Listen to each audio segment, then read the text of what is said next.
Assalamualaikum warahmatullahi wabarakatuh. Perkenalkan, nama saya Nadia Khairunisa dari kelas 11 Bahasa SMAN 33 Jakarta. Jadi pada kali ini saya akan menjelaskan materi antropologi tentang globalisasi dan kebudayaan.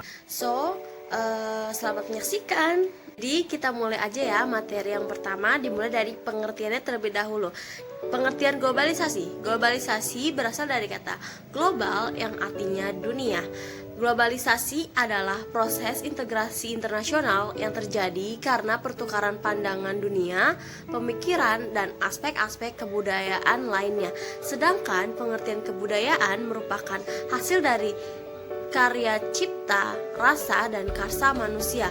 Dari pengertian di atas dapat kita simpulkan bahwa globalisasi budaya merupakan penyebaran gagasan, makna, dan nilai yang melibatkan pembentukan norma dan pengetahuan bersama sesuai dengan identitas budaya mereka, baik secara individu maupun kelompok. Nah, materi selanjutnya yaitu tentang ciri-ciri berkembangnya globalisasi kebudayaan.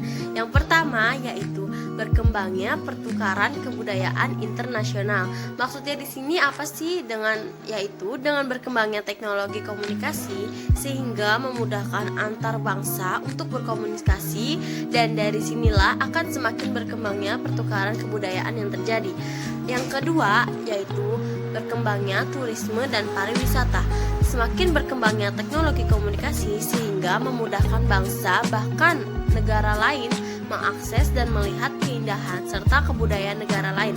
Hal ini akan mempengaruhi antar negara untuk saling berkunjung dan berwisata antar negara, dan hal ini pula yang akan memicu terjadinya kegiatan ekonomi dari adanya kegiatan pariwisata dan turis yang datang. Ciri yang ketiga yaitu berkembangnya mode yang berskala global. Maksudnya di sini adalah berkembangnya mode yang berskala global ditandai dengan berkembangnya gaya pakaian, film, dan lain sebagainya. Yang keempat yaitu semakin banyaknya imigrasi dari suatu negara ke negara lain. Maksudnya di sini yaitu salah satu contoh dari semakin banyaknya imigrasi dari suatu negara ke negara lain, yakni semakin banyaknya turis-turis dari luar negeri yang tinggal di Bali. Dan yang terakhir yaitu bertambah banyaknya acara-acara berskala global. Lanjut ya, materi selanjutnya yaitu dampak-dampak adanya globalisasi budaya. Yang pertama yaitu dampak positif. Apa aja sih dampak positifnya? Yaitu yang pertama, kemudahan dalam pertukaran budaya internasional. Yang kedua, memicu pembaharuan kesenian. Dan yang terakhir yaitu sektor pariwisata semakin berkembang. Dampak yang kedua dari adanya globalisasi budaya yaitu dampak negatif. Apa aja sih dampak negatifnya?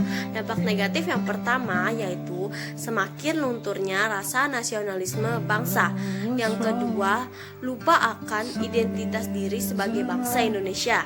Yang ketiga, munculnya sikap individualisme. Dan yang terakhir, hilangnya rasa cinta dan bangga terhadap produk-produk dalam negeri. Lalu upaya apa aja sih yang dapat kita lakukan untuk pencegahan dari adanya dampak negatif globalisasi budaya? Yang pertama yaitu menumbuhkan semangat nasionalisme yang tangguh. Yang kedua, selektif terhadap pengaruh globalisasi baik di bidang politik, ekonomi, ideologi, serta sosial budaya bangsa. Dan yang ketiga yaitu menanamkan dan mengamalkan nilai-nilai Pancasila dengan